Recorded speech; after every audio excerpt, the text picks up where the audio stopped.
to incredibly useful exercises for the double bass, where we condition specific aspects of our performance in short, stolen moments. Welcome to the second in a 6-part series on spiccato, the bouncing bow stroke.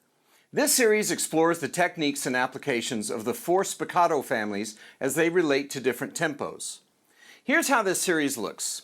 General overview and preparation, medium spiccato, heavy spiccato, light spiccato, sautille and flex strokes, and the break, which is spiccato between 100 and 120. Today we'll cover medium spiccato at tempos between 60 and 100. It's the most common spiccato stroke, very comfortable and basic, and the most effective place to start. I want to thank Joey Nager for his generous support of this series. Joey has been my go-to luthier for over 5 years. He sculpted my fingerboards buzz-free on both my 1850 English orchestra bass and my solo bass, making them so easy to play, and his tone work on my basses keeps them sounding full, free, and beautiful. Many professional working bassists throughout Texas rely on Joey for fixing and maintaining their treasured instruments. The Joey Nager prize-winning basses are also wonderful instruments. Please visit Joey's website listed below, and if you happen to be in the Houston area, pay him a visit to play his basses and to see how he can improve the playability and tone of your instrument. I'm very proud to be playing Joey Nager's Home Depot bass in this episode, a bass he built using materials purchased from local hardware stores. He's offering this bass as a reward in a drawing. To enter, simply donate $25 per ticket to sphinx.org or challengethestats.org and send Joey a screen cap of the donation. Details are in the description. The drawing will take place on October 24th, 2020. I've loved playing this bass and I know the winner will too. Spiccato's the first exercise we're doing that has multiple high ratings. These ratings aren't precise. Consider them maximum ratings, depending on which variation you decide to explore. It's 6 minutes long, but can go longer if you get into a flow state. Velocity and control are a 6, mindfulness, coordination, and endurance are a 3, expression is a 2, and power is 0. We play spiccato to develop and exercise the 4 types of spiccato families as they relate to different tempos: medium, heavy, light, and sautille. Today is medium, which is a gentle, clean, round spiccato that takes place near the balance point. I've been looking forward to this series. Spiccato is something I've been lucky enough to really dig into while playing in the opera. It's my most used tool when accompanying singers. I love exploring the mechanics of this during the shows. Our journey starts with a room temperature spiccato. It's not too slow and not too fast, and fairly easy to get the hang of with minimal stress.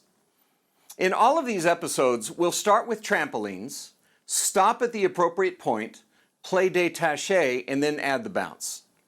I'll show you the bounces on both French and German bow. Remember from the last episode that we set up our French bow hold to approximate the natural balance of the German bow, with the thumb more on top of the stick than under it. And it looks like this.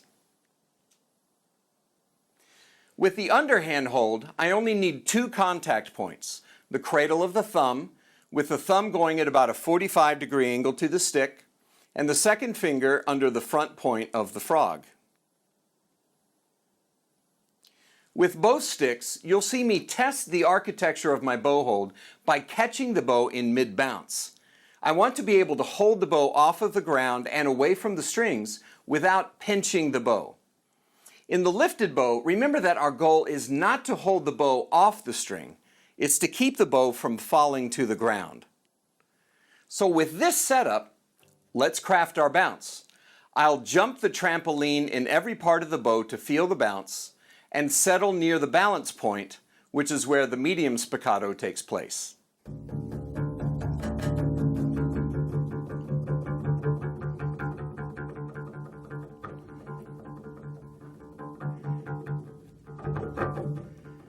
So once it's settled here at the balance point, I'll play some détaché to examine what my shoulder's doing.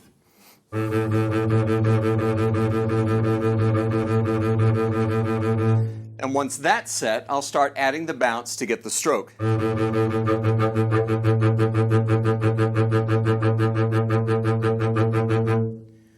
Take your time on each tempo and do it daily. This is the way I do it after 30 years of playing it. The secret of the universe is in this process. At each tempo, I look for muscles to relax, and I use the smallest motion that's needed for the bounce. It may be scratchy, it may be inconsistent. It's perfectly okay for now. You have a lot of time for it to settle in, so play it consistently and frequently. So I'm going to set the metronome at 60, and I'm going to find each tempo on each bow, starting slow.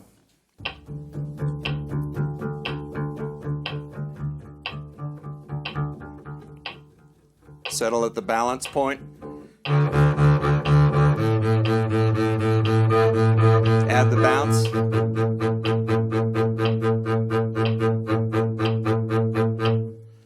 Same with the French. Trampolines. My thumb is really high on the stick.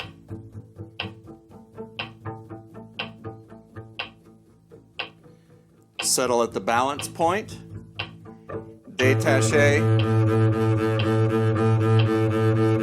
Add the bounce. I've got to go closer to the hand for this slow tempo.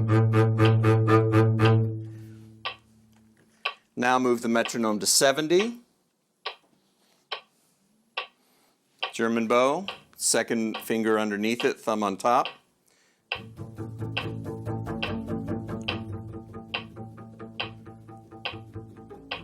Settle near the balance point. Détaché.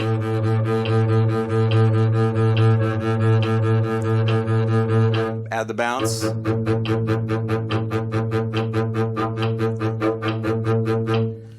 French bow.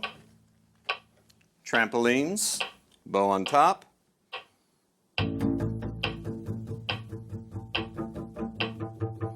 At the balance point, go to the hand just to see how that feels. Détaché. Add the bounce.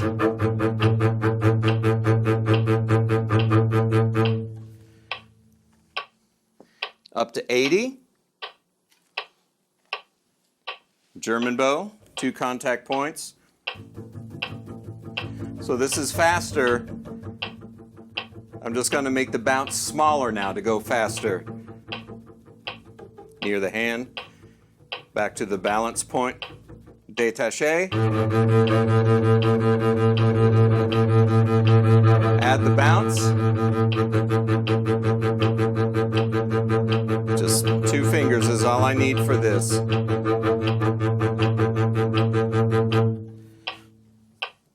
French bow. Same thing. Thumb on top. Trampoline.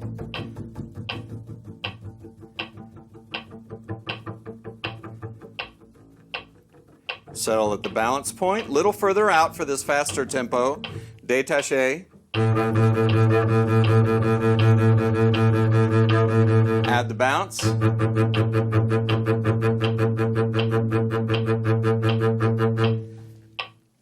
Up to 90. Now we're getting a little faster. German bow. 2 contact points. Trampoline.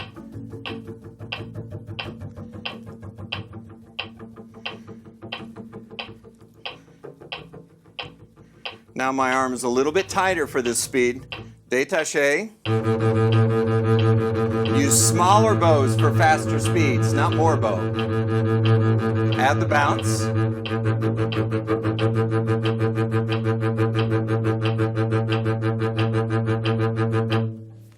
French bow. Trampolines. Just smaller bounces, not harder. You really don't want to be bouncing hard at the fast speeds. Settle just above the balance point. Détaché. Add the bounce.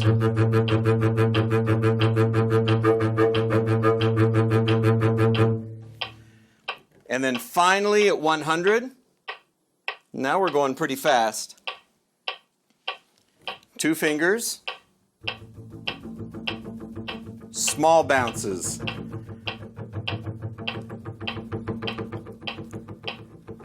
Frog's a bit of a challenge. Above the balance point, détaché, add the bounce,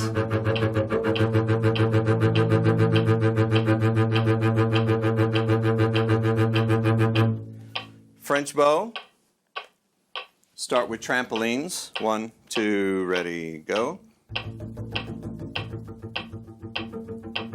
Definitely small bounces for French bow. At the frog, back to the balance point. There it is. Détaché.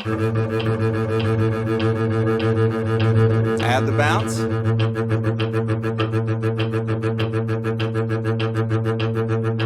Let's take a slow motion look at what's going on. You can see that it's all about timing.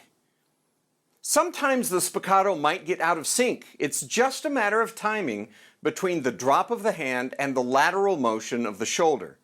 That's a common timing issue and will happen to everyone as you grow into it. Don't panic about it.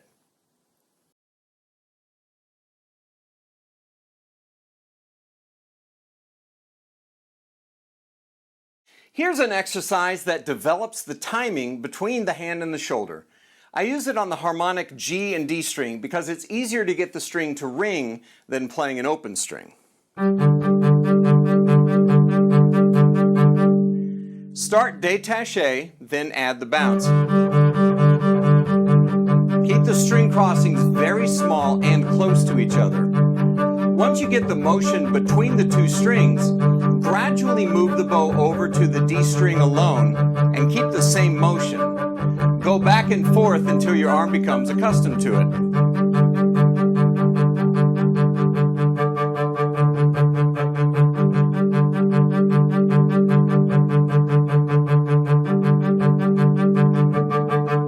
When I'm getting the stroke working really well and I'm ready to road test it, I play it on this short exercise. It's just the first 5 notes of an F major scale. It has 1 string crossing in it and 1 shift, so I can isolate those little tricks. I'll play it at 80 using the same bowing as in the exercise. 8 notes, then 7, 6, 5, 4, 3, 2, and 1. So it's just these notes. So here we go on 8. I'm going to check 80 first.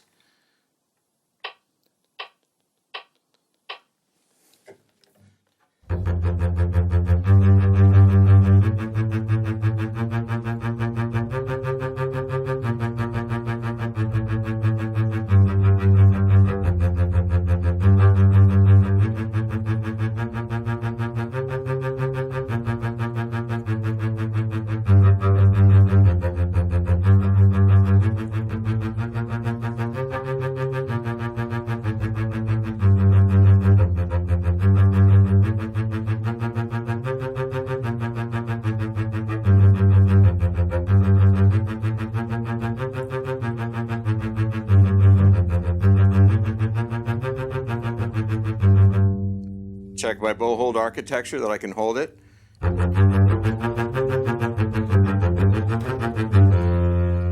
When I can play this scale comfortably, I move on to the full scale. There's one last thing to point out before we play. As you get faster, you'll notice that your right arm needs to tighten up to handle the quicker lateral turn, and that's normal. At faster tempos, up to 120, you can't expect to play it without a tight arm. You'll find the balance. When we get to sautiller at 130 and faster, you'll actually be able to relax your bicep and tricep, and it will feel much easier. Okay, here's how we play it. I'll play it at 80 today. I'll work to keep the tone clean and free of any trashy sounds. As I go, I'll explore different angles of the bow and hair flatness. Because I'm not doing it with the metronome, I'll be relying on my own sense of inner rhythm to keep it steady. Before I plan my recovery strategy because once I start, I don't let any mistake or fatigue stop me, just like in live performance. If I lose the bounce, I'll keep playing détaché until the end of that scale, I'll find the bounce again and then resume the exercise. Also, if I feel like I've gotten too fast or too slow without the metronome, I'll check in with the metronome when I get to 4 strokes per note. All right, let's play this. I'm going to check with the metronome at 80.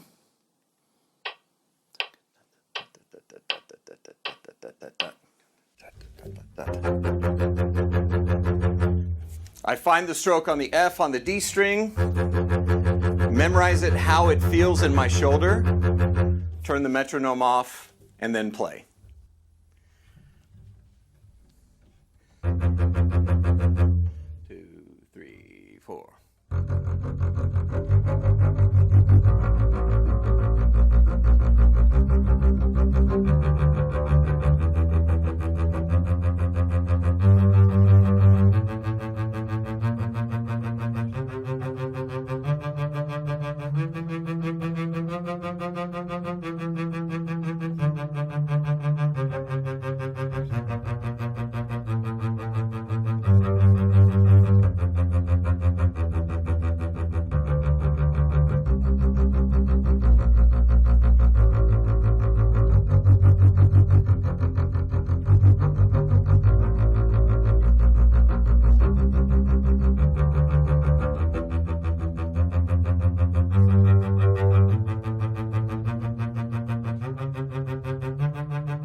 And that is medium spiccato. Try to do a little bouncing every day, even if it's not the full entire scale. Daily work on this will cement the motions into your body, so trust the process. Here's a list of some common orchestral excerpts that fit into the medium spiccato family. Check out the description below for my full list of orchestral excerpts ranked according to family and tempo. When you play medium spiccato, remember the phrase, beauty before power. It's necessary in this stroke particularly to eliminate any sounds that don't belong in a beautiful tone. You'll spend a lot of time getting rid of trashy sounds, and this is what causes people the most frustration. It's not the timing or the speed, it's the extra sounds that don't belong. Once you do get rid of those trashy sounds, start to explore the possibilities of an expressive spiccato. This is a combination of spiccato and the growing bow.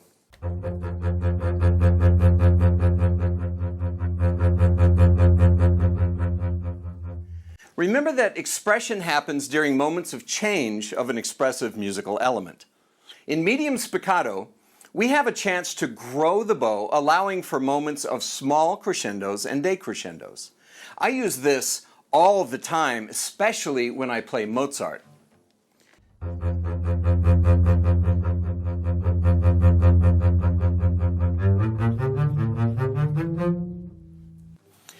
This is just a reminder that we study techniques to serve the music. Spiccato, just like every technique we ever learn, doesn't mean anything if we can't be musical with it. Thank you very much for joining me today. I hope you find Spiccato as useful for your performance as it has been for mine. I present this in the way that I've used and benefited from it, and I don't intend to say that it's the only way to practice or approach Spiccato. You can adapt these ideas to your style of curiosity, conditioning, or teaching. Practice this and all exercises in this series in short, stolen moments, or incorporate them into your regular conditioning routine. Like and subscribe if you'd like to see more content like this, and leave any questions, comments, observations, success stories, or suggestions below. Please check out the incredibly useful exercises series of workout books, available in paperback and ebook on the Amazon site in your country. I look forward to you joining me next time. Thank you, and be well, friends.